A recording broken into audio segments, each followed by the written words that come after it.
Hello बच्चों, कल हमने बैलेंस केमिकल इक्वेशन के बारे में पढ़ा और स्टोइक्योमेट्री। देखो मेरे को बोलने में भी थोड़ी सी वो हो रही है प्रॉब्लम, हो सकता है तुम लोगों को भी हो रही होगी। कुछ लोग इसको स्टोइक्योमेट्री बोलते हैं, कुछ लोग इसको स्टीक्योमेट्री बोलते हैं। ठीक है, जो करेक्ट प्रोनाउंसिएशन है वो स्टोइक्योमेट्री है। ठीक है, स्टोइक्योमेट्री। ठीक है, तो कल जो हमने पढ़ा था उसमें स्टोइक्योमेट्री की डेफिनेशन क्या थी। Basically what stoichiometry means is the mole mole relationship between reactant products या प्रोडक्ट। भाई अगर हम इन अ बैलेंस केमिकल इक्वेशन, दोबारा बोल रहा हूं, स्टोइक्योमेट्री बेसिकली इज या deals with the relationship mole relationship of या मोल रिलेशनशिप बिटवीन रिएक्टेंट प्रोडक्ट्स और products in a balance chemical equation. ठीक है जी, बैलेंस केमिकल इक्वेशन होगी तो हम ये स्टोइक्योमेट्री वहां पे ये जो रिलेशनशिप है वो एस्टैब्लिश कर सकते हैं, उसको यूज कर सकते हैं। ठीक, नाउ स्टोइक्योमेट्रिक कोएफिशिएंट्स क्या होते हैं। जैसे मान लो ये A plus B gives C plus D. देखो मैंने कल तुम्हें बताया था ना कि कुछ डिफरेंट तरीके हैं जिनसे हम ये इक्वेशंस को, जनरल इक्वेशंस को रिप्रेजेंट कर सकते हैं। ये भी उनमें से एक है। इसका मतलब क्या हुआ, A moles of A reacted with B moles of B, considering कि ये क्या है, बैलेंस्ड केमिकल इक्वेशन। ये बैलेंस केमिकल इक्वेशन होनी चाहिए तभी ये रिलेशनशिप वैलिड है। B moles of B to give C moles of C and D moles of D। ठीक है, तो D moles of D। तो ये जो A B C D है बैलेंस केमिकल इक्वेशन में, जो ये कोएफिशिएंट्स हैं रिएक्टेंट्स और प्रोडक्ट्स के, ठीक है, दीज आर कॉल्ड स्टोइक्योमेट्रिक कोएफिशिएंट्स। और जो इनके बीच में रिलेशनशिप है ना, कि A is to B, इसको हम लिखते कैसे थे, A is to B is to C is to D, है ना, याद होगा तुमको। ठीक है जी, okay. Now having describe these, ये इंटरप्रिटेशन क्या है यूं समझ लो, बैलेंस केमिकल इक्वेशन तुम्हें क्या इंफॉर्मेशन दे रही है, ये डिस्कशन उसके बारे में है। ठीक है, तो ये क्या इंफॉर्मेशन देती है उसको देखते हैं। जैसे अगर मैं ये वाली इक्वेशन की बात कर रहा हूं तो इससे इंफॉर्मेशन मुझे यही मिल रही है कि भाई A moles of A reacting with B moles of B giving C moles of C and D moles of D, जिसको हम कह सकते हैं कि इनके मोल्स जो रिएक्ट कर रहे होंगे उनका जो रेशो होगा, मोलर रेशो, इन रिएक्टेंट्स का और प्रोडक्ट्स का जो मोलर रेशो होगा रिएक्ट करने का या प्रोड्यूस होने का, वो A to B to C to D होगा। ठीक है, इसको थोड़ा सिंप्लीफाइड फॉर्म में हम जब लिखते हैं तो हम उसको कहते हैं मोल एनालिसिस या रिलेशनशिप। ठीक है, एनालिसिस और रिलेशनशिप। ठीक है, जो भी तुम्हें सही लगे वो तुम यूज कर लेना। हमारे स्कूल में या कहीं पे भी तुम्हें अगर ऐसे बता रहा होगा तो इसका मतलब ये हो गया। इसको यूज करने का क्या तरीका है, एन, जैसे ये जो मैं लिख रहा हूं, ये क्या मतलब है इसका, सॉरी इसका क्या मतलब है, हम देख चुके हैं कि स्मॉल एन से हम मोल्स को रिप्रेजेंट करते हैं। और अगर मैं ए लिख रहा हूं तो ए के मोल्स अपॉन इसका coefficient, this will be equal to n of B upon B का कोएफिशिएंट, एन अपॉन सी का coefficient, and D upon D का कोएफिशिएंट। तो this will hold for every balanced chemical equation. This is the information it gives. ठीक है, अगर balance chemical equation है तो हम ये रिलेशनशिप यूज कर सकते हैं। क्लियर हो गई बात, पक्का। ठीक है जी, जैसे एग्जांपल ले लेते हैं। कल हमने एक रिएक्शन देखी थी, या शायद नहीं देखी हो, हाँ देखी तो थी। ये था potassium chloride on heating gives potassium chloride plus O2। ये हमने जब बैलेंस किया था तो ये तुम्हारे पास आ रही थी, है ना। तो हम अगर बिल्कुल बेसिक से चले तो स्टोइक्योमेट्रिक कोएफिशिएंट्स क्या है, 2:2:3। ठीक है, इनके बीच में मोल्स का रेशियो क्या होगा, 2:2:3। ठीक है, अच्छा ओके। और अगर मैं इसको ये मोल एनालिसिस यूज करूं तो क्या लिख सकता हूं, NaClO3 upon 2 is equal to NaCl upon 2 is equal to NO2 upon 3। Clear है? This will always be there, true, always true. ठीक है, as long as it is a balance chemical equation. इतना ध्यान रखना है कि बैलेंस होनी चाहिए, अनबैलेंस का कोई मतलब नहीं है। उसका एक ही इंफॉर्मेशन मिल सकती है कि भाई कितने कौन कौन से प्रोडक्ट्स रिएक्ट कर रहे हैं, सॉरी कौन कौन से रिएक्टेंट्स रिएक्ट कर रहे हैं और कौन कौन से प्रोडक्ट्स प्रोड्यूस हो रहे हैं, बस इतने से ज्यादा इंफॉर्मेशन वो नहीं दे सकता। एटलीस्ट ये क्वालिटेटिव इंफॉर्मेशन हुई, ये इंफॉर्मेशन दे देगा, लेकिन क्वांटिटेटिव इंफॉर्मेशन कोई नहीं देता। ठीक है जी, तो this is the basic thing, mole mole analysis ये हो गया। ये इसके अगर इसका एग्जांपल दें तो क्या होगा, जैसे मान लो मैं कहता हूं 20 moles of KClO3 were heated। ठीक है, तो how many moles of O2 are produced. ठीक है, कितने मोल्स ऑफ O2 प्रोड्यूस होंगे। ठीक है, तो कैसे करोगे इसको भाई, इसके और O2 के बीच में रिलेशनशिप पूछिए तो मैं पूरा लिखने के बजाय मैं सिर्फ इतना लिख सकता हूं, NaClO3 upon 2 equals to NO2 upon 3, ये लिख सकता हूं। इसमें मैं KCl, इसमें दो अननोन है ना, एक अननोन हमको दिया हुआ है, ये 20 है, तो मैं क्या लिख सकता हूं, 20 upon 2 is equal to NO2 upon 3। ये कितना हो गया 10, इसको ऊपर लिया तो क्या जाएगा NO2 इक्वल्स टू 30। तुम बोलोगे सर ये तो मेरे को भी पता था, आपने कहा 2:3 का रेशियो है, तो अगर ये 20 होगा तो 30 होगा ना। अग्री, नो डाउट, मैं उसके लिए मना नहीं कर रहा हूं, लेकिन यूं समझो जब थोड़ी सी कॉम्प्लिकेटेड हो जाती है रिएक्शंस, है ना, तब वहां पर ये एक तरीके से तुम्हारा ऑलवेज एक मेन स्टे के जैसा होता है, always a go to concept. ठीक है, उसमें शायद थोड़ा कंफ्यूजन आ जाए कभी कभी, हो भी, क्योंकि मैंने खुद जब पढ़ा था ना, जब मैंने जेईई के लिए प्रिपेयर किया था, मैंने सिर्फ उसी से सीखा था, ये मैं थोड़ा थोड़ा बाद में सीखा था। ठीक है, तो ये वाला जो तरीका है, ये वाला तरीका भी चलेगा, लेकिन कंफ्यूजिंग हो सकता है, तो इसलिए ये छोटा स्मॉल या आसान सा तरीका है जो हमेशा याद रहे। वो क्यों, क्योंकि number of moles of any reactant और product upon its stoichiometric coefficient, उसके अलावा कुछ याद ही नहीं रखना, और बाकी सब क्या रहेगा, सबके सब इक्वल होंगे, ये तो है ये यहाँ पे, है ना। तो ये समझ में आ गया, ठीक है जी। चलो अब इसमें थोड़े से और कॉम्प्लिकेशंस डालते हैं, इसको मैं मिटा रहा हूं भाई, कॉम्प्लिकेशंस क्या है वो देखते हैं। कल मैंने कहा था कि यार जो स्टोइकियोमेट्री है या स्टोइकियोमेट्रिक कोएफिशिएंट्स हैं, वो सिर्फ और सिर्फ मोल्स का रेशियो बताते हैं। ठीक है, मोल्स और मोल्स का रेशियो बताते हैं। ठीक, या फिर अगर जो रिएक्टेंट या प्रोडक्ट्स हैं जिनके साथ हम डील कर रहे हैं, तो उनकी वॉल्यूम्स का ratio at the same temperature and pressure भी बताएगा। ठीक है, तो वॉल्यूम और मोल्स के लिए तो हमारे पास ये स्टोइकियोमेट्रिक कोएफिशिएंट्स काम आ रहे हैं। ठीक है, वॉल्यूम्स और मोल्स के लिए तो ये काम आ रहे हैं स्टोइकियोमेट्री, लेकिन मास के लिए काम नहीं आते, क्योंकि कल भी ये बताया था मैंने कि मास मास रिलेशनशिप नहीं होती है, इनके बीच में जो ये रिलेशनशिप है ये मोल मोल रिलेशनशिप है, मास मास रिलेशनशिप नहीं है। लेकिन हमें तो यूजुअली मास ही दिया होता है ना, या अगर हम कहीं पे कोई कंपाउंड को ले रहे हैं तो हम उसको तोल के उसका मास लेते हैं, है ना। तो मास हमारे पास है, तो हम किस तरीके से उसको यूज करेंगे, या ये कह लो मास को लेकर इस कॉन्सेप्ट को कैसे यूजफुल बना सकते हैं। ठीक है, तो उसको करने के हमारे पास इसी को, ये जो यहाँ पे मोल मोल रिलेशनशिप हमने लिखा था ना, मोल मोल रिलेशनशिप, ठीक है, इसी को हम कहते हैं ग्रेविमेट्रिक एनालिसिस। ठीक है, ग्रेविमेट्रिक एनालिसिस, मोल मोल रिलेशनशिप को हम कहते हैं ग्रेविमेट्रिक एनालिसिस।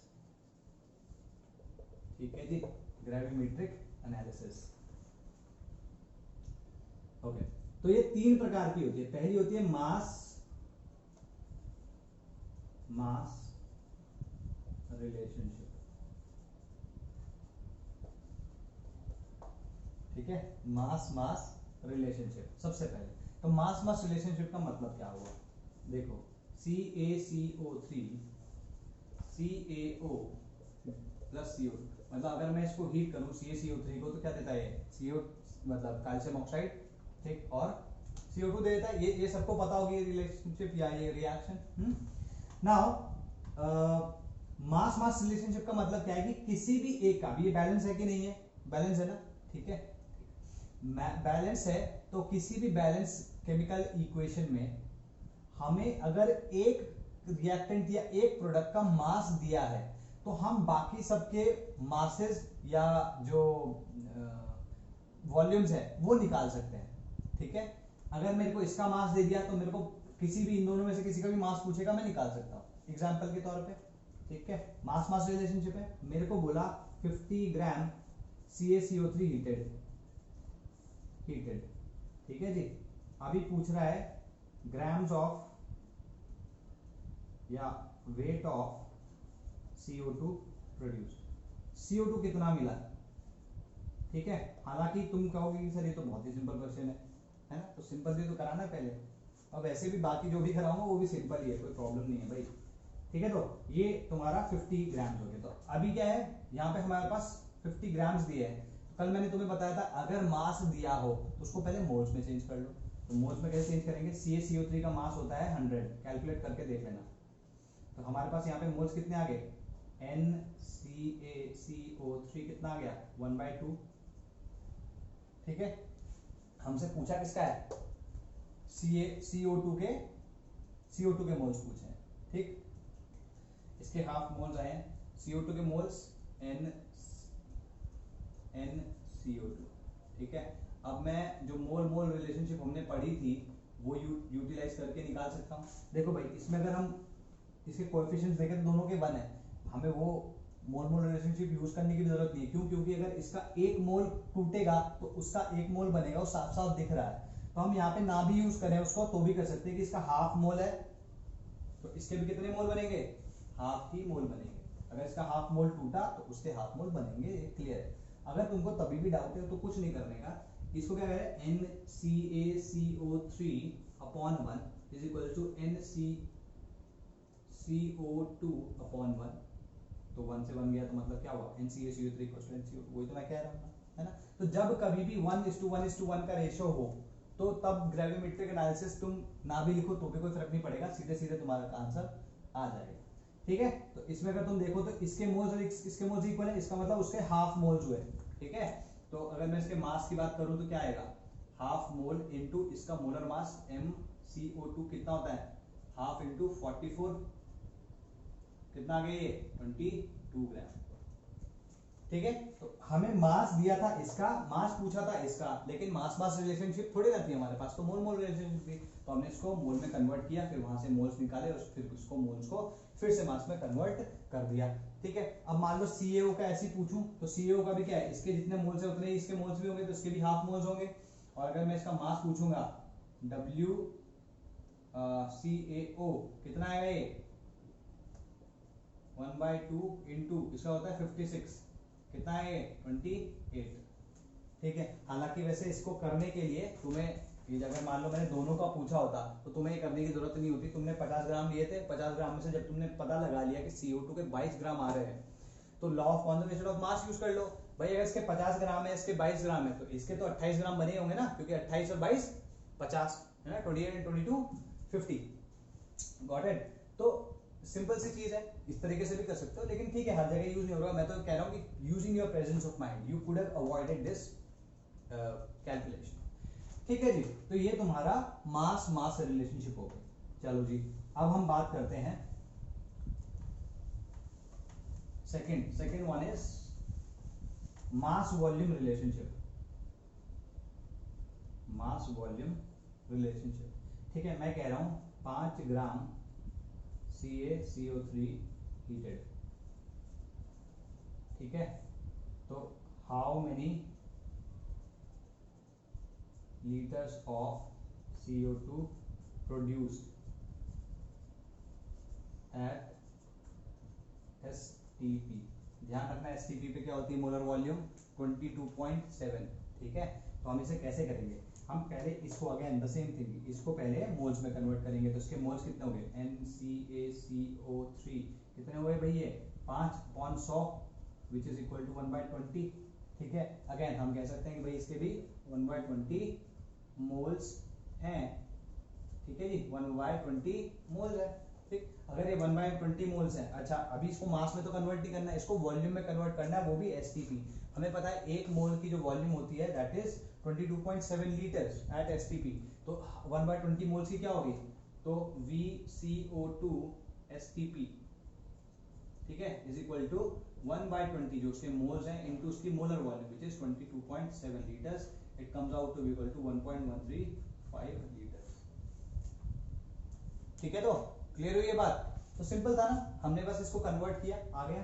ठीक, now next one is volume volume relationship, volume volume relationship. ठीक है, इसको मिटा रहा हूं। अब ये वॉल्यूम वॉल्यूम रिलेशनशिप भाई किसी सॉलिड और गैस या फिर लिक्विड और गैस के बीच में नहीं आ सकती, ये गैस गैस के बीच में आएगी। तो अगर मान लो मैं एक रिएक्शन लेता हूं तुम्हारे पास, ठीक है, ये क्या है, प्रोडक्शन ऑफ अमोनिया, अमोनिया का प्रोडक्शन हो रहा है। ठीक है, या अमोनिया बनाने की रिएक्शन हो गई है।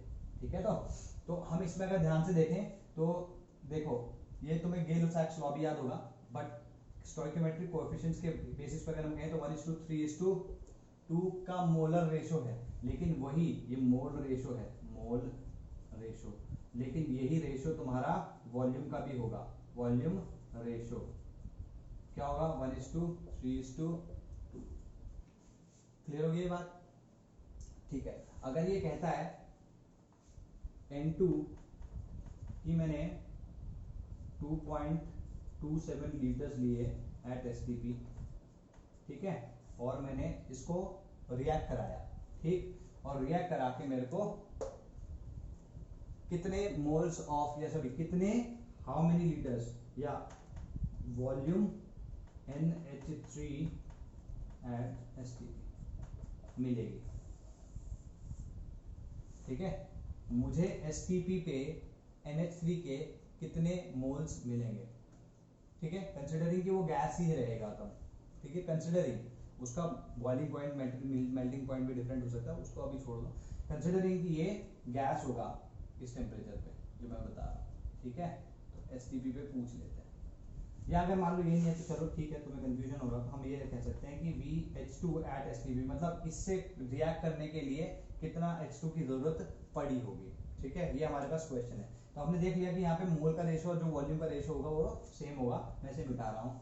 अब हम क्या करेंगे, सेम यहाँ पे हम मोल मोल रिलेशनशिप कर सकते हैं, लेकिन उससे पहले हमें इसको किसमें कन्वर्ट करना पड़ेगा, वॉल्यूम को मोल्स में कन्वर्ट करना पड़ेगा। तो N2 मोल्स ऑफ N2 कितना होगा, 2.27 लीटर्स अपॉन 22.7 लीटर पर मोल।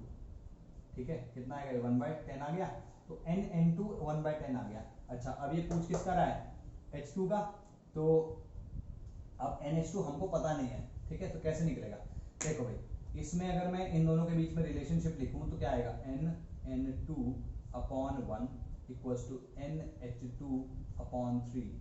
ये कितना आ जाएगा, NH2 is equals to 3 into NN2। तो इसके 1/10 है, तो इसके कितना हो जाएगा, 3/10। तो इसके मोल्स कितने हो गए, NH2 के मोल्स कितने हो गए, 3/10। ठीक है, तो देयरफॉर वॉल्यूम कितनी हो जाएगी, VH2 STP कितनी हो जाएगी भाई, 3/10 इंटू 22.7, तो कितनी हो जाएगी, 6.81, 2.27 81, ठीक है, 6.81 लीटर्स। ठीक है, क्लियर हुई ये बात, सिंपल है ना, कुछ नहीं था। हालांकि तुम ऐसे भी कह सकते हो सर ये मोल वोल में क्यों कन्वर्ट किया, इसमें जब हमने कह दिया कि वॉल्यूम रेशो भी सेम है तो वॉल्यूम का रेशो ले सकते थे, अग्री, मैं कब मना कर रहा हूँ, लेकिन क्योंकि वॉल्यूम रिलेशनशिप भी तुम्हें पता होनी चाहिए इसलिए मैंने ऐसे करा दी। ठीक, ओके, ये तीन रिलेशनशिप या तीन तरीके से हमने मोल मोल रिलेशनशिप को बांटा था कि इसे यूज कैसे कर सकते हैं। ठीक है, अब केसेस ले लेते हैं। ठीक है जी, केसेस ले लेते हैं हम कि केस क्या क्या हो सकते हैं हमारे पास। ठीक है जी, तो हमारे पास इसमें कोई एग्जांपल नहीं, पहले केस लेते हैं फिर एग्जांपल लेते हैं। तो केस 1 क्या है? केस 1 क्या है? केस 1 है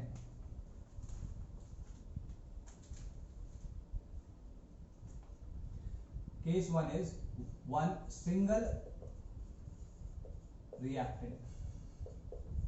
ठीक है जी, केस 1 इज सिंगल रिएक्टेंट। ठीक है जी, सिंगल रिएक्टेंट होगा और तो तब हम क्या कर रहे होंगे, जैसे KClO3 gives 2KCl plus O2 on heating। ठीक है जी, अब हमारे पास सीधे क्वेश्चन से समझते हैं इसको। क्वेश्चन क्या दिया है हमको कि भाई हमारे पास प्रोड्यूस हमने 367.5 ग्राम्स KClO3 लिया और उसे हीट कर दिया, ठीक है जी। ओके, तो पूछ रहा है moles of O2 and KCl क्या होंगे। तो ये क्वेश्चन है हमारे पास। उसने बोला 367.5 ग्राम अगर मैं KClO3 यूज करता हूं तो moles of O2 and KCl कितने होंगे। ठीक है, तो यहाँ पे सिंपल सी बात है, हम रिलेशनशिप आराम से लिख सकते हैं। उससे पहले क्या करना है, इसके मोल्स कैलकुलेट कर लेते हैं, क्योंकि इसके तो मोल्स पूछे, हमें तो कोई प्रॉब्लम नहीं है भाई, इसके मोल्स आ जाएंगे तो इसके मोल्स भी आ जाएंगे, लेकिन पहले इसके मोल्स निकालने पड़ेंगे। तो इसके moles NKClO3 will be equal to mass कितना दिया इसका 367.5 और KClO3 का मोलर मास कितना होता है 48 और 88 और 34.5 88 102 132.5 ठीक है, इतना ही, सॉरी 122.5 नॉट 32 122.5। ठीक है, तो 122.5 अगर तुम ध्यान से देखो तो कितना आ रहा है, ये 3 आ रहा है, तो इसके 3 मोल हो गए। ठीक है, हमने जो यूज किए इसके 3 मोल यूज किए, तो सिंपल है, ग्रेविमेट्रिक एनालिसिस या मोल मोल रिलेशनशिप यूज करो, पहले इसके साथ तीनों का कर लेता सीधे। तो NKClO3 upon 2 is equals to NKCl upon 2 equals to NO2 upon 3। ठीक है, तो अगर तुम देखो इन दोनों को सिर्फ और सिर्फ इन दोनों को मिला के, तो 2 से 2 कट गया, तो NKClO3 और NKCl के दोनों के मोल सही हैं, तो देयरफॉर NKCl कितना होगा, सीधे सीधे 3 आ गया, जितने इसके उतने इसके। क्लियर है। अब इसके और इसके बारे में देख लेते हैं, तो ये कितना है 3 है, ये 2 है, ये कितना आएगा NO2 अपॉन 3 कितना आएगा NO2 इज इक्वल टू 9/2, मतलब 3 को इधर ले जाओगे ना तो ये कितना आ जाएगा NO2 9/2। क्लियर हो गई बात, सिंपल क्वेश्चन। ठीक है जी, नेक्स्ट देखते हैं। ठीक है, ये बोल रहा है, इसको मिटा रहा हूं मैं।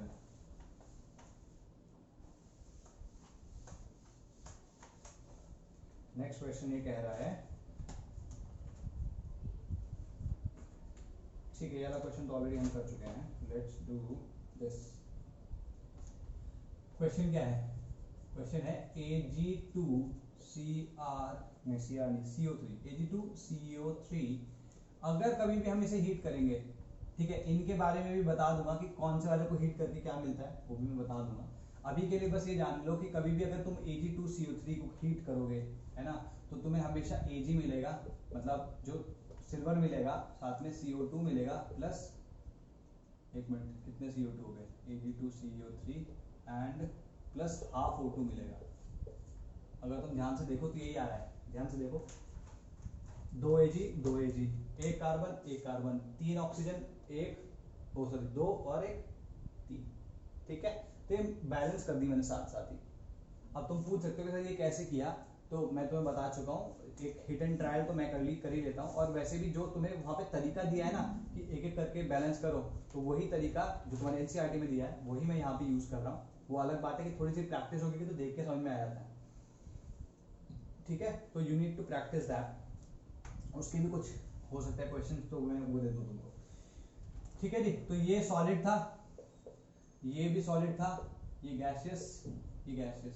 तो कभी कभी इसका क्वेश्चन कैसे आता है कि तुमने कुछ सॉलिड मास लिया, उसको तुमने हीट कर दिया, तो जो उसमें से उड़ने वाला था, जो एज अ, भाई गैस क्या होती है, गैस मैंने कल बताया था ना, गैसेस को इस तरीके से भी हम दर्शाते हैं, क्यों, क्योंकि गैस क्या करती है, it does not stay in the container, it goes out, अगर वो खुला हो तो ऑफ कोर्स, तो खुला होगा तो निकल जाएंगी, ये सोल्यूशन में तो एटलीस्ट नहीं रहेंगी, या कंटेनर में तो नहीं रहेंगी।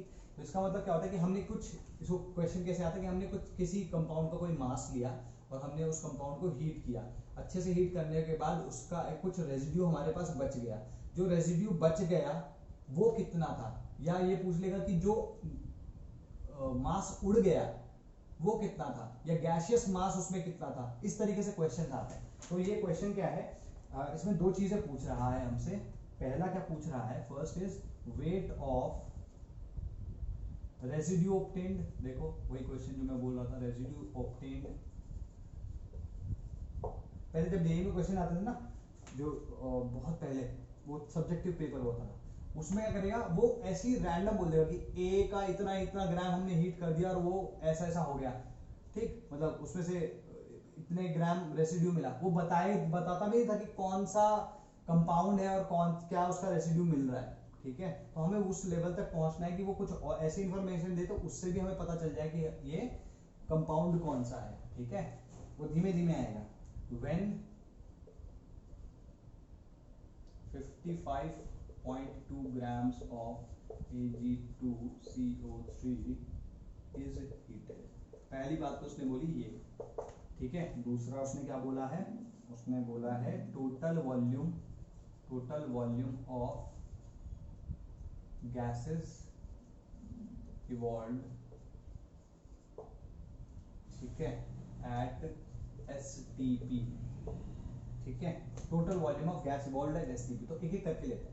इसमें जब उसने बोल दिया weight of residue obtained when 55.2 grams of Ag2CO3 is heated, तो भाई जो बचेगा वही रेसिड्यू होगा, तो बचना कौन से वाला है, सिर्फ और सिर्फ जो सॉलिड है। तो वो कह रहा है कि Ag का कितना ग्राम्स या कितना वेट बच गया है, ठीक है। तो बस सिंपल सी बात है, इसमें हमें कुछ करनी है, तो बैलेंस है हमारे पास, या फिर अगर तुम इसको बैलेंस करना चाहते हो तो तुम इसको इस तरीके से लिख सकते हो, ये, ठीक है। अब कंप्लीटली बैलेंस है, वहां पे हाफ नहीं है, ठीक। तो तुम लिख सकते हो किसके, इन दोनों के बीच में बात कर रहा है, तो इसके जस्ट नीचे में इसके मोल्स लिख रहा हूं, इसके मोल्स कितने होंगे भाई, 55.2 अपॉन Na2CO3, ये कितना होगा 55.2, इसका मास होता है 108 मतलब 216 प्लस 60, 216 प्लस 60 कितना हुआ 276, ठीक है जी।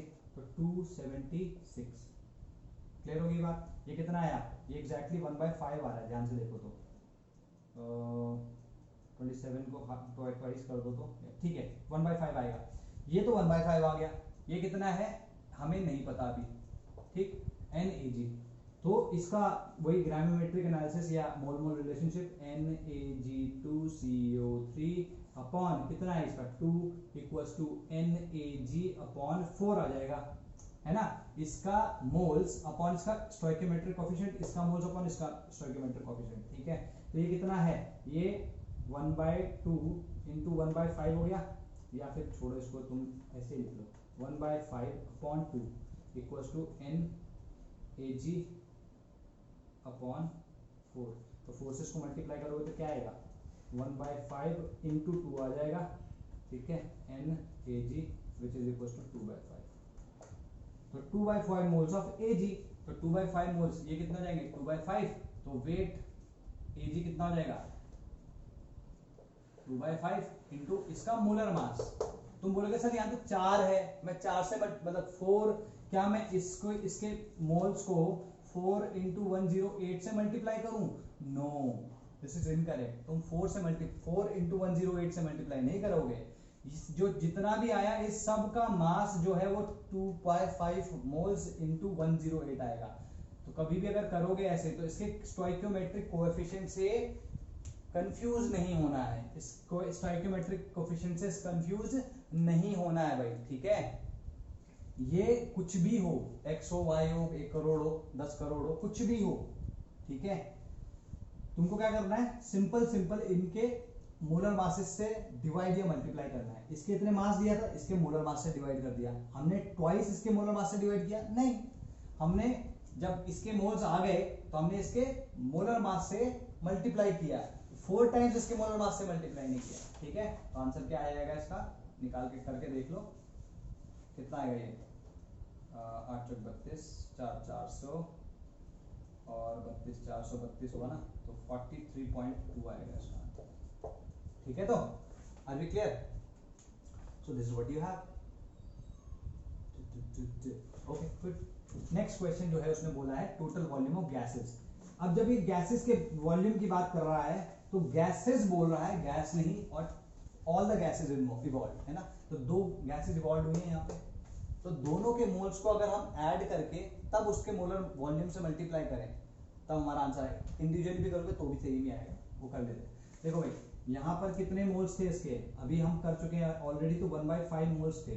NaG2CO3 कितना आया था, 1/5। अच्छा, इनके और इनके ये क्या होगा, NCO2, और यहाँ क्या हो जाएगा NO2। ठीक है जी, तो NaG2CO3/2 इक्वल्स टू NCO2/2। तो यहाँ अगर तुम ध्यान से देखो तो सेम मोल्स है, तो NCO2 कितना आना चाहिए, ये 2 से 2 कर दिया ना, दिस इक्वल टू दिस, तो ये 1/5 आना चाहिए। यहाँ पे हम 1/5 लिख सकते हैं। सेम वे अगर मैं इसी मोल मोल रिलेशनशिप को O2 के लिए यूज करूं तो मैं यहाँ पे क्या लिख सकता हूँ, NO2 अपॉन, क्योंकि इसके ऊपर तो इसके कोएफिशिएंट तो 1 है तो 1 कर दिया। ठीक है, यहाँ 2 रहेगा, तो क्या हो जाएगा NO2 will be equals to NaG2CO3/2। ठीक है, तो 1/5/2 विच इज इक्वल्स टू 1/10। ठीक है, अगर ये 1/10 है तो इसका मतलब ये यहाँ पे हम 1/10 लिख सकते हैं। तो तुम इसको भी मल्टीप्लाई कर लो 22.7 से, इसको भी मल्टीप्लाई कर लो 22.7 से, दोनों को ऐड कर लो, या फिर दोनों को पहले ऐड कर लो फिर 22.7 से मल्टीप्लाई कर लेना, दोनों एक ही बात है। तो वॉल्यूम ऑफ गैसेस इवॉल्व्ड कितना आएगा, 1/5 plus 1/10 into 22.7 which will be 3/10 into 22.7 equals to 6.81 liters, जो भी थोड़ी देर पहले आया। हर वीक है, सिंपल है ना, कुछ है ही नहीं इसमें। ठीक है जी, okay, now let's talk about something else. Clear हो गई ये बात? दूसरा कोई क्वेश्चन करके देखते हैं। तो ये छोटे छोटे क्वेश्चंस हैं, कुछ भी नहीं है इनमें, ऐसा कुछ भी नहीं जो तुम नहीं जानते हो। ठीक है, कंफ्यूजिंग हो सकता है क्योंकि तुम पहली बार कर रहे हो, तो इट डजंट मैटर, क्या फर्क पड़ता है। ठीक है, ये बोल रहा है कैल्शियम बाइकार्बोनेट, कैल्शियम बाइकार्बोनेट होता है ये। ठीक है, अच्छा, इसको कभी भी हीट करोगे तो हमेशा क्या देगा, CaCO3। किसी भी बाइकार्बोनेट को कभी भी हीट करोगे, आज लिख लो, किसी भी बाइकार्बोनेट को हीट करोगे तो हमेशा वो कार्बोनेट देगा, प्लस CO2 देगा, प्लस H2O देगा। ठीक है जी, CO2 एंड H2O देगा। ठीक है, तो अब इसको बैलेंस करके देखो आ रहा है क्या, CaCO3 हो चुका है और H2O, सेकंड रुको, CaCO3 होल ट्वाइस। ठीक है, तो ये बैलेंस है भाई। ठीक है, कभी भी ऐसा होगा कि अगर बाइकार्बोनेट होगा,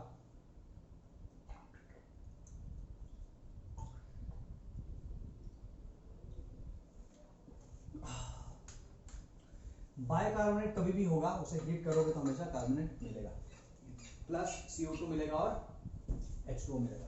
ठीक है जी, इसमें इसने क्वेश्चन क्या पूछा है, हीटेड, अच्छा ये पूछ रहा है WCaHCO3 होल ट्वाइस, इसका ये मास पूछ रहा है,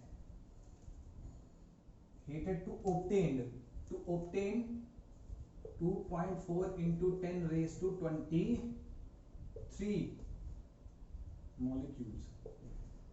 molecules of CO2। अभी इसने क्या किया है, अभी तक हमने मोल मोल रिलेशनशिप में क्या देखा, सॉरी ग्रेविमेट्रिक एनालिसिस में क्या देखा था, मास वॉल्यूम। इसमें नंबर ऑफ मोल्स के साथ इसने तुम्हें क्वेश्चन दिया है, तो फिर इसमें भी कोई प्रॉब्लम थोड़ी ना है। इसमें भी क्या करना है, हमारे पास ग्रेविमेट्रिक एनालिसिस या मोल मोल रिलेशनशिप तो है ही, ठीक है, यहाँ पे देखो 1 1 1 1 है, तो ग्रेविमेट्रिक एनालिसिस लगाने की जरूरत नहीं है, इसके जितने मोल्स होंगे उसके भी इतने मोल्स होंगे। ठीक है, तो क्या करना है, इसको बस मोल्स में कन्वर्ट कर लो। यहाँ पे क्योंकि 2.4 × 10⁻23 दिया है, तो हम यहाँ पे एवोगाड्रो नंबर को 6 × 10⁻23 यूज कर रहे हैं। ये दिया होगा, डोंट वरी, ये दिया होगा तुम्हारे उसमें। तो यहाँ पे क्या आएगा, 2.4 × 10⁻23 अपॉन 6 × 10⁻23, ये कितना आ जाएगा 0.4। अगर इसके 0.4 है मोल्स है तो इसके भी 0.4 मोल्स होंगे, बस खत्म हो गया काम। अगर इसके मोल्स आ गए हैं तो WCaCO3 क्या आएगा, सॉरी WCaHCO3 होल ट्वाइस क्या आएगा, कैल्शियम बाइकार्बोनेट 0.4 इंटू इसका मोलर मास। मोलर मास कितना होगा इसका, CO3 कितना होता है 60, 61 61 इंटू 2 122, 122 प्लस 162। ठीक है, दैट इज योर आंसर, इसको कर लेना। ठीक है जी, ओके, दैट इज 64.3। ओके, अब हमारे पास क्या बचा है, ब्ला ब्ला ब्ला 64.3 कैसा है, 16 चौको 64, 8 होगा ना ये, 64.8। ठीक है जी, अब हमारे पास क्वेश्चन है ये, हटा रहा हूँ उसको मैं।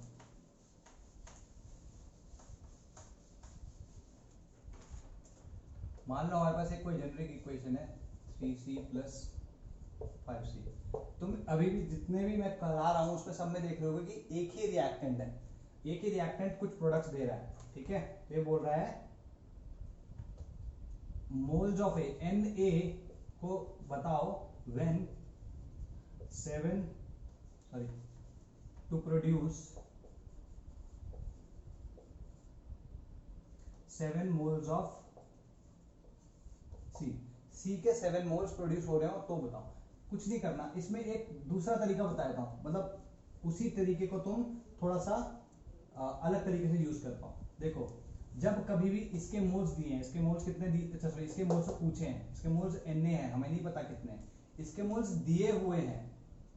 ठीक है, तो कभी भी जब दो के बीच में रिलेशनशिप देख रहे हो, जब कभी भी दो के बीच में रिलेशनशिप देख रहे हो, तो इसे किस तरीके से लिख सकते हैं हम, इक्वल टू, देखो पहले इसका कोएफिशिएंट लिखो 2, ठीक है, उसके बाद इसका कोएफिशिएंट से इसको डिवाइड कर दो, ठीक, और फिर इसी के मोल से इसको मल्टीप्लाई कर दो। तुम कहोगे सर ये तो दूसरा तरीका आपने बता दिया, ये शॉर्टर वे है, तुमको बार बार ग्रेविमेट्रिक एनालिसिस, मतलब ये निंजा टेक्निक है, इसमें तुमको ग्रेविमेट्रिक एनालिसिस या मोल मोल रिलेशनशिप बार बार लिखनी नहीं पड़ेगी। तुमको अगर दो के बीच में रिलेशनशिप पूछी है और तुम्हें तुम्हारे बैलेंस केमिकल इक्वेशन है और इसके मोल्स दिए हुए हैं, तुम क्या करोगे, जिसका पूछा है उसके मोल्स, सॉरी उसका कोएफिशिएंट अपॉन जिसका दिया है उसका कोएफिशिएंट इनटू उसके जिसके दिए हैं मोल्स, उतने उतने मोल्स, कितना लेगा 7×14/3, 14/3 मोल्स ऑफ ए। ठीक है, 14/3 moles of 14 by sorry C, sorry ये तो बी था, my bad, this is B. 7 तो इसके दिए हुए हैं ना, यहाँ पे 2/5 आएगा। ठीक है, तो 14/5 हो गया, गलती कर दी थी मैंने, तो 2a 3b एंड 5c। ठीक है, अच्छा next let's do another question.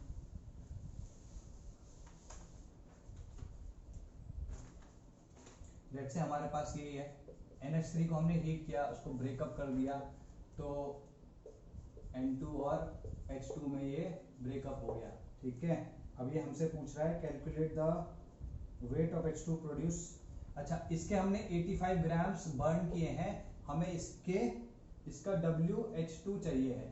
ठीक है, WH2 हमसे पूछा गया है, तो कुछ नहीं करना भाई, इसका है इसको मोल्स में कन्वर्ट करो, 85, तो NH3 कितना आएगा भाई 85 अपॉन इसका कितना होता है 17, ये 5 आ गया, 5 मोल्स हो गए। तो अब हमें इसके मोल्स पता लगे, तो हम अगर इसके मोल्स पता लगाएंगे तो कैसे आएगा, N, इसके सीधे सीधे यहीं पे लिख लेते हैं, NH2 will be equal to क्या होता है, इसके कोएफिशिएंट अपॉन इसका कोएफिशिएंट इनटू इसके मोल्स कितने 5, कितना हो गया 15/2। ठीक है, और W क्या होगा, WH2 will be equal to 15/2 into इसका molar mass which is 15 grams. ठीक है, इसी में अगर तुम्हें N2 के बारे में पूछ ले वो, तो तुम्हें पता है 85 में से 15 ग्राम तो ये है, तो 70 ग्राम क्या होगा, ये हो गया। ठीक है जी, आर बी क्लियर, सिंपल है ना, मिटा रहा हूं इसको।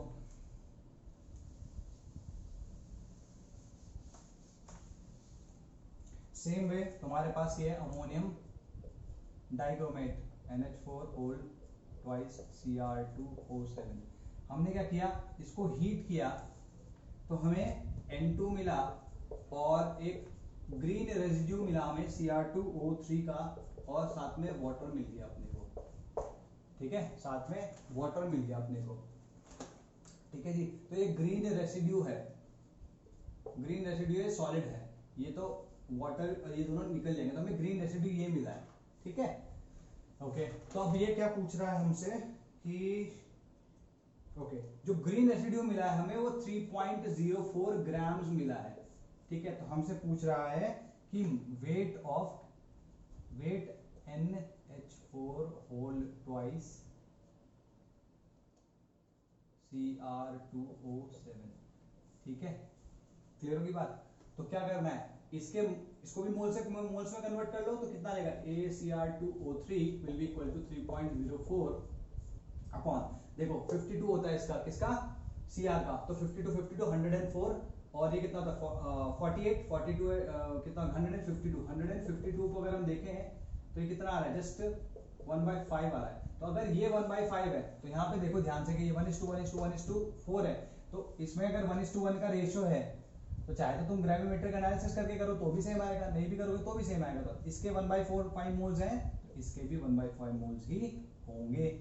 अगर इसके 1/5 मोल्स हैं n equals to 1/5 moles, therefore WNH4 whole twice Cr2O7 will be equal to 1/5 into इसका मोलर मास कितना हुआ इसका 14/4 18। ठीक है, 18 दूनी 36, 36 प्लस 104 कितना हो गया 140 16 16 7 112, तो सॉरी 112 कितना हुआ 252 यही हुआ ना। अगर मेरी कैलकुलेशन में गलती होगी तो बता देना भाई। 104 और 36 140 112 240, हाँ ठीक है 252 हो गया, क्लियर हो गया। अच्छा, किसी ने मेरे से पूछा था, शायद अक्षत ने पूछा था, एक डाउट था कि M को जब मैंने हीट किया था, सॉरी ऑक्सीजन के साथ रिएक्ट किया था, तो मुझे M2ON करके, ये कुछ 1-2 दिन पहले के किसी टॉपिक का मैंने कोई एग्जांपल दिया था तुमको, ये है ना कि M और M2ON। ठीक है, तो उसने पूछा था कि सर यहाँ पे तो अगर इसके मोल्स, उसने कुछ क्वेश्चन क्या पूछा था, मैं तो क्वेश्चन ही भूल गया। I am not getting, I don't remember the one. ठीक है, यहाँ पे मैंने इसको अनबैलेंस केमिकल इक्वेशन थी और हमें इससे मतलब भी नहीं था कि यहाँ पे ये बैलेंस करेंगे कि नहीं, हमें बस इतना मतलब था कि अगर मैं मास इसका कुछ x ले रहा हूँ, ठीक है, और फाइनली मास मुझको y मिल रहा है, तो मैंने ये कहा था कि ये जो m है ये पूरा का पूरा एज सच, ये पूरा का पूरा इसमें कन्वर्ट हो जा रहा है। तो उसने बोला सर यहाँ पे तो 1m है और यहाँ तो आप 2m बता रहे, तो पूरा का पूरा कैसे कन्वर्ट हुआ, ये तो जस्ट डबल हो गया। तो अगर तुम इसको बैलेंस ही करना चाहते हो तो something of this sort will happen, 2m will give you M2ON, what it. तब तुम कह सकते हो जितना भी हमने यहाँ पे मेटल को यूज किया था वो सारा का सारा इस मेटल ऑक्साइड में कन्वर्ट हो गया, क्लियर होगी बात। तो ये फर्क नहीं पड़ता यहाँ पे M2 है या यहाँ पे 2m है, doesn't matter, even if it is unbalanced, तुम्हें इतना पता है कि जितना माल हमने यहाँ पे यूज किया वो सारा का सारा इसमें चला गया। तो इसका मतलब क्या हुआ कि इसके मास में x ग्राम्स तो मेटल है ना, इतने मास में x ग्राम्स तो मेटल है, तो जो बचा हुआ है वो क्या होगा, ऑक्सीजन ही तो होगा। तो अगर मैं ऑक्सीजन का मास निकालूंगा तो वो होगा y - x। I hope Akshat you got this. ठीक है, अगर किसी और को भी ये डाउट था तो मेरे को बताओ, है ना। ये छोटे छोटे डाउट्स हैं, ऐसे तुम बताते रहा करो, मैं क्लास में ऐसे लेक्चर के दौरान ले लूंगा, जो हमारे असाइनमेंट्स होंगे डीपीपीज होंगे उनको अलग से लेंगे। ठीक है, इसको मैं मिटा रहा हूँ।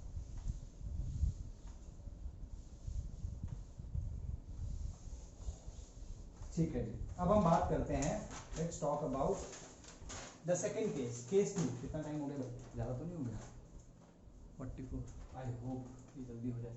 केस 2, केस 2 अब क्या है, केस 2 में सिंपल सी चीजें रह जाती हैं। इसमें क्या है कि एक से ज्यादा रिएक्टेंट होगा, ठीक है, मोर देन वन रिएक्टेंट ठीक है, मोर देन वन रिएक्टेंट, लेकिन क्या होगा, information, more than one reactant, info about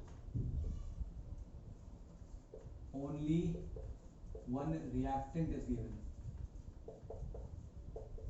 ठीक है, ये ध्यान रखना इसमें इन्फो अबाउट, ठीक है, वो इंफॉर्मेशन क्या होगी, या तो मास के टर्म्स में होगी या मोल्स के टर्म्स में होगी।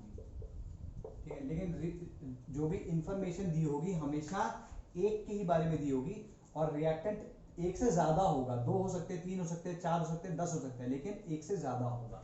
ठीक है, तो इसके बारे में सबसे पहला जो केस हम लेते हैं that is acid base neutralisation. Acid base neutralisation, इसके बहुत सारे क्वेश्चंस तुमको मिलेंगे, जो असाइनमेंट मैं तुमको दूंगा।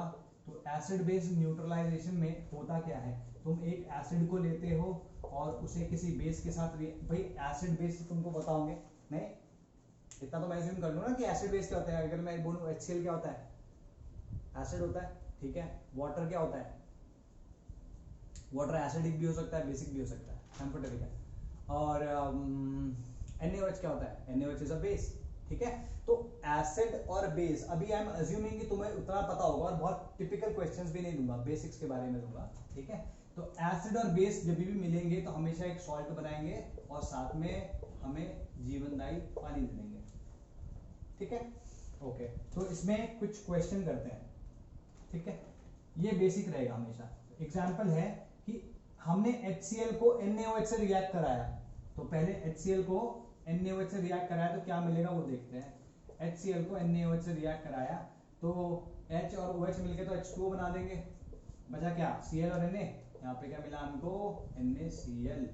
ठीक है, तो ये क्लियर हुई बात, ये क्लियर है। ठीक है जी, तो दिस इज द रिएक्शन। अब देखो क्या ये बैलेंस्ड है, हाँ ये बैलेंस्ड है। कैसे जानोगे, इसके पास कितने हाइड्रोजन है, एक, इसके पास कितने हैं, 2। तो एक वाटर को बनाने के लिए एक H और 2 एक H और एक OH चाहिए, तो इसके पास भी एक है, इसके पास भी एक है, इसलिए इनका कोएफिशिएंट भी 1:1 होगा, क्योंकि एक वाटर मॉलिक्यूल मिलेगा। तो ये ध्यान से देख सकते हो। ठीक है, इसमें ये पूछ रहा है कि न्यूट्रलाइज, हमने 80 ग्राम्स NaOH लिया है, हमने 80 ग्राम्स NaOH लिया है, तो बोल रहा है वेट ऑफ HCl यूज्ड। तो वेट ऑफ HCl कैसे निकलेगा, देखो 80 ग्राम हमने इसके ले लिए। ठीक है, तो हमें मास रिलेशनशिप तो पता नहीं, लेकिन हमें मोल रिलेशनशिप पता है, और यहाँ पे इनका 1:1 है, तो सीधे सीधे कह सकते हैं अगर इसके x मोल्स है तो इसके भी x ही मोल्स होंगे। तो इसके मोल्स निकालो, NaOH कितना होता है भाई, NaOH का होता है 40, तो अगर मैं 40 ग्राम पर मोल निकालूं तो यहाँ पे इसका 2 मोल्स आते हैं, तो इसका मतलब इसके भी कितने होंगे, 2 मोल्स है ना। अब तक तो सीख ही गए होंगे, इसके 2 है तो इसके भी 2 होंगे, इसके 10 होते तो इसके भी 10 होते, तो इसके 2 मोल्स हैं। अब ये मास पूछ रहा है तो क्या करना है, wait HCl will be equal to 2 moles या moles into इसका मोलर मास कितना होता है 36.5 73 ग्राम्स। ठीक है, ये 36.5 कैसे आया, 35.5 + 1। ठीक है, तो ये छोटी छोटी चीजें आप देखना शुरू करो, क्योंकि अभी कोर्स फिर आगे बढ़ने लग जाएगा तो प्रॉब्लम हो सकती है। ठीक है, करना शुरू करो। Okay, next let's take this one. इसमें बोला है H2SO4 को न्यूट्रलाइज किया है KOH से, या KOH को न्यूट्रलाइज किया है H2SO4 से। ठीक है, KOH को न्यूट्रलाइज किया है H2SO4 से, तो क्या रिएक्शन होगी, H2SO4 इसको रिएक्ट कराया तुमने KOH। ठीक है, देखो अभी भी तुमको नहीं चमक रहा होगा ये बहुत सारी चीजें, लेकिन मैं ये भी नहीं कह रहा कि तुम्हें याद होनी चाहिए इस टाइम पे। ठीक है, लेकिन हमारे पास समय है बहुत, जब तक हम उस लेवल तक आ जाएंगे जब हमें एग्जाम देना होगा, तब तक हमें आना चाहिए, इतना क्लियर होना चाहिए। H2SO4 + KOH कितना होना चाहिए, K2SO4 + H2O, इतना तो है। क्या ये बैलेंस्ड है, नहीं है। तो इसमें देखो, इसमें H कितने हैं जो दे सकता है, 2, इसमें OH कितने हैं, 1, हमें इसको 2 करने पड़ेंगे। अगर ये 2 हो गया तो यहाँ पे भी 2 वाटर के मॉलिक्यूल्स बन गए, तो ये आ गया क्लियर है। अब ये बैलेंस्ड है। ये क्वेश्चन क्या पूछ रहा है, कह रहा है कि मास ऑफ H2SO4 कैलकुलेट करो 11.2 ग्राम्स ऑफ KOH को न्यूट्रलाइज करने के लिए। तो इसका मास कितना दिया है, वेट W कितना दिया है, W KOH कितना दिया है हमको 11.2। तुम देख रहे होगे कि मैं इस यहाँ पे जो लिखा है उसी में एक दो लाइन के अंदर ही क्वेश्चन कर रहा हूँ, यही आदत डालनी है तुमको भी, ठीक है जी। तो यहाँ पे तुम्हारा हो गया, ओके। अच्छा, इसमें हमें क्या पूछा है, हमें वेट H2SO4 इससे पूछा है। अगेन द सेम थिंग कि भाई इसको पहले मोल्स में कन्वर्ट करो, फिर ये देखो और फिर इसके मास में कन्वर्ट कर दो। तो सबसे पहले तो हम इसको मोल्स में कन्वर्ट करेंगे। मोल्स क्या आएंगे, NaOH क्या आएगा भाई, अगर तुम ध्यान से देखो तो 40 और ये 17 कितना हो गया, सॉरी 39 और 17 56 ग्राम्स पर मोल, ये इसका मोलर मास, सॉरी मोलर मास तो इसका नीचे आएगा, तो 11.2 ग्राम्स अपॉन 56 ग्राम पर मोल, ठीक है। It comes out to be equal to 1/5 moles, ठीक है जी।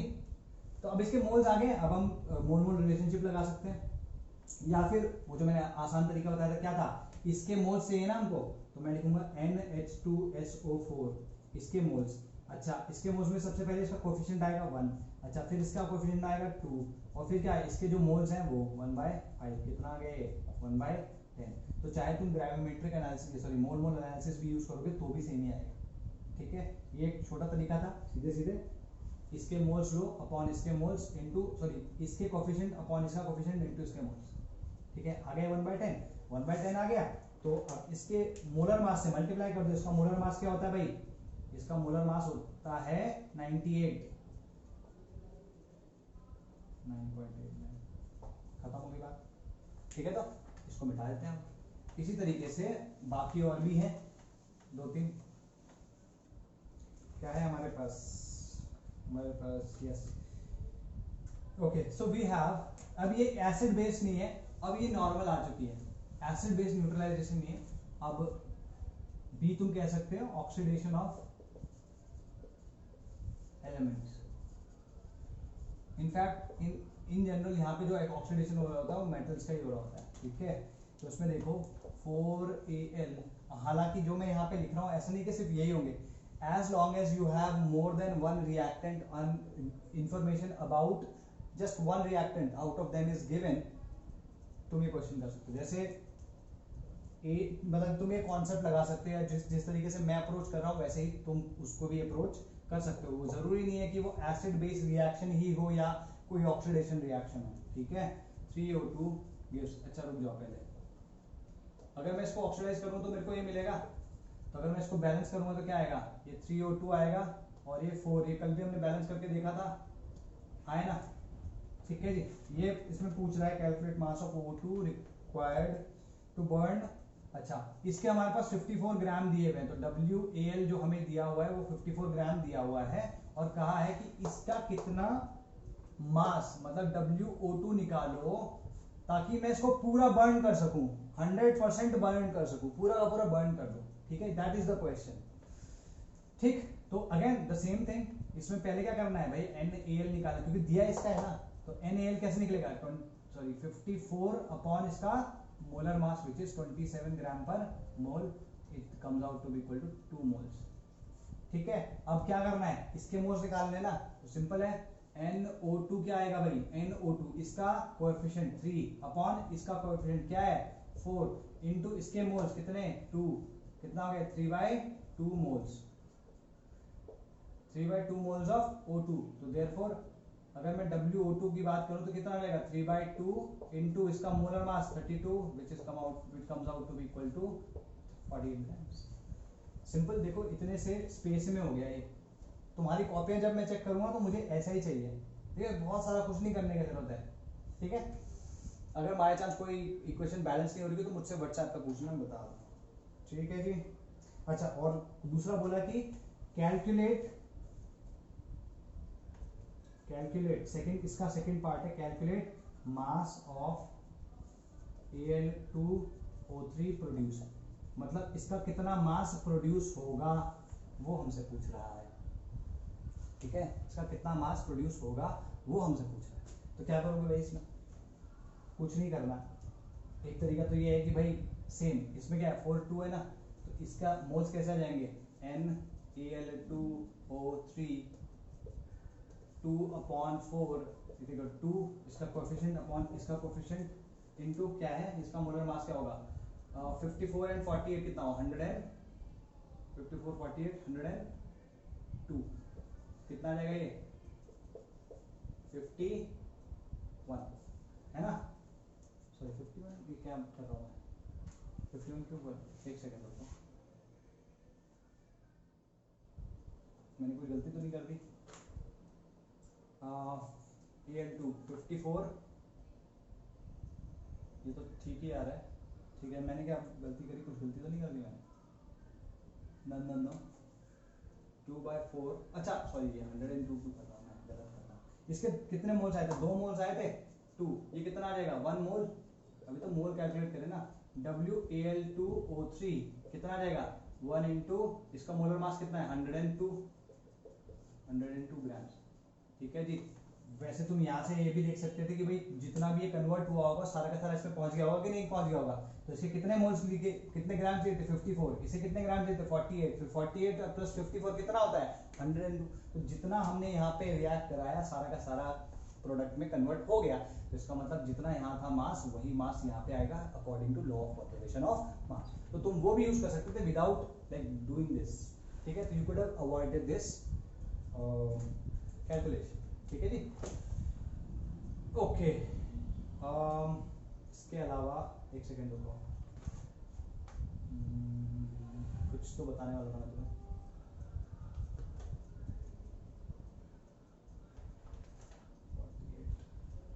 चलो स्किप कर गया मेरे दिमाग से, कोई बात नहीं, अगर याद आ गया भी तो बता दूंगा। अच्छा लास्ट एक क्वेश्चन है हमारे पास, ठीक है, ये क्वेश्चन क्या है कि H2C2O4, ये H2C2O4 क्या होता है, this is called oxalic acid, oxalic acid, इसको क्या किया हमने, we reacted it with KMnO4, हमने इसको KMnO4 के साथ रिएक्ट किया कराया, ठीक है, कंप्लीटली रिएक्ट, तो कह रहा है कि अगर इसकी पहले इक्वेशन लिख लेते हैं, KMnO4 plus H2C2O4 gives 2MnO plus K2O plus CO2 plus H2O, इसको बैलेंस करके दे रहा हूँ तुमको, बैलेंस केमिकल इक्वेशन है, ध्यान रखना, K2N 2MnO, ये 5 हो गया, ये 2 हो गया, ठीक है। तो कह रहा है कि ऑक्सैलिक एसिड को हमने KMnO4 के साथ रिएक्ट कराया according to this reaction, according to this reaction, ठीक है जी, अकॉर्डिंग टू दिस रिएक्शन। अब कह रहा है कि हमने जो रिएक्ट कराया है KMnO4 का मास दैट इज 31.6, तो WKMnO4 इज इक्वल टू 31.6 ग्राम।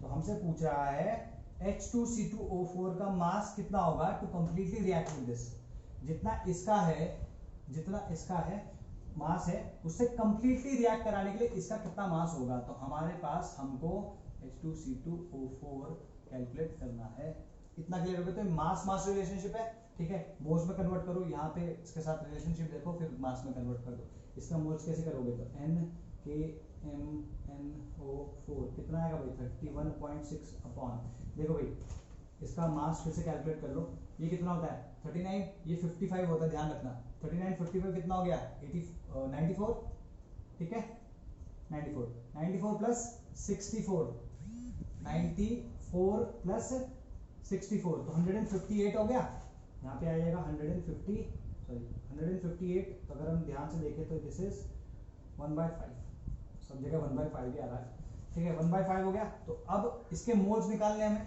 हम इसके मोल्स कैसे निकालेंगे, ये क्या है इसके मोल्स है ना, तो सबसे पहले क्या करना है हमको, NH2C2O4 को अगर लिखना है तो इसका कोएफिशिएंट 5 अपॉन इसका कोएफिशिएंट 2 इंटू 5/2 इंटू इसके मोल्स कितने हैं 1/5, तो इसके कितने मोल्स आ रहे हैं 1/2, तो इसका हाफ मोल है, सिंपल है, इसके हाफ मोल को इसके मोलर मास से मल्टीप्लाई कर दो, तो 12 दूनी 24 और 2 26 और 16 चौको 64, 26 और 64 कितना हुआ 90, ठीक है, तो W ये कितना होगा इक्वल टू 90 45 ग्राम, मतलब इसके कितने ग्राम्स के साथ रिएक्ट करने के लिए इसके 45 ग्राम्स होने जरूरी है, ठीक है, तो अभी तुम्हें एक हॉट के साथ छोड़ रहा हूं, जो चीज मैं बताने वाला था मुझे याद आ गई। मान लो कि यही रिएक्शन होती, इसमें मैंने 31.6 ग्राम्स डाले होते, ठीक, और साथ में मैंने इसमें 50 ग्राम्स H2C2O4 डाला होता, तो फाइनल जो हमें मिलता वो क्या कितना मिलता, मतलब क्या क्या मिलता, ये मिलता, ये मिलता, ये मिलता, ये मिलता, ये तो गिवन है क्योंकि ये प्रोडक्ट्स हैं, कुछ और भी मिलता, तो इसके बारे में तुमको सोचना है, ठीक है। ये कल वाला जो लेक्चर या नेक्स्ट लेक्चर होगा उसमें आएगा, ठीक। नेक्स्ट क्वेश्चन क्या है इसमें, इसका बी पार्ट समझ लो। B part is volume of VCO2 at STP, ये निकालना है हमको। हालांकि ये ध्यान रखना, मैं तो यहाँ पे CO2 के लिए पूछ लिया ऐसे क्योंकि ये गैस है, बोल अगर तुम्हें एक के बारे में इंफॉर्मेशन दी है ना, तो समझ लो अगर ये बैलेंस केमिकल इक्वेशन है तो you have information about each and every one of them. चाहे तो करके देख लो, अगर मैंने इसके इतने ग्राम्स यूज करे तो मैं पूछ सकता हूँ इसके कितने ग्राम मिले। सिंपल, जो तरीका मैंने यहाँ अपनाया वही तरीका इसके लिए अपनाना है, वही तरीका इसके लिए अपनाना है, वही तरीका इसके लिए अपनाना है, वही तरीका इसके लिए अपनाना है। तो अगर एक के बारे में, चाहे मैं इसके प्रोडक्ट के बारे में भी किसी एक प्रोडक्ट के बारे में भी इंफॉर्मेशन दे दूं, तो पूरी इक्वेशन में जितने रिएक्टेंट और प्रोडक्ट्स हैं उनके सब के बारे में मेरे को इंफॉर्मेशन मिल जाएगी, ठीक है। तो कोई टेंशन नहीं है, सिर्फ ये तरीका यूज करना आना चाहिए and you will have information regarding everything, ठीक है। तो VCO2 हमको यूज बताना है एट STP, तो सेम है, ये तो मास वॉल्यूम रिलेशनशिप होगी, तो मास को मोल्स में कन्वर्ट करो, मोल्स को इसके मोल्स में कन्वर्ट करो और इसके वॉल्यूम से मल्टीप्लाई कर दो। तो यहाँ पे अगर तुमने देखा तो इसके 1/5 मोल्स है, ठीक है। यहाँ पे क्या है, NCO2 कैसे निकालोगे भाई, NCO2 will be equal to 10 upon कितना 2, ठीक है, इंटू 1/5 मोल्स ऑफ KMnO4, कितना आएगा ये 1, ठीक है। अगर इसका 1 मोल है therefore VCO2 कितना आएगा भाई 1 इंटू मोलर वॉल्यूम कितनी होती है STP पे 22.7। दिस इज इट, ठीक है। तो जो मैंने तुमको बोला था ना कि अगर मैंने इंस्टेड ऑफ 45 ग्राम्स अगर मैंने इसके 50 ग्राम्स रखे होते तो क्या हो रहा होता, वो सोचना, अगले वाले उसमें मैं उसको रिवील करूंगा। चलो bye bye, take care, love you all.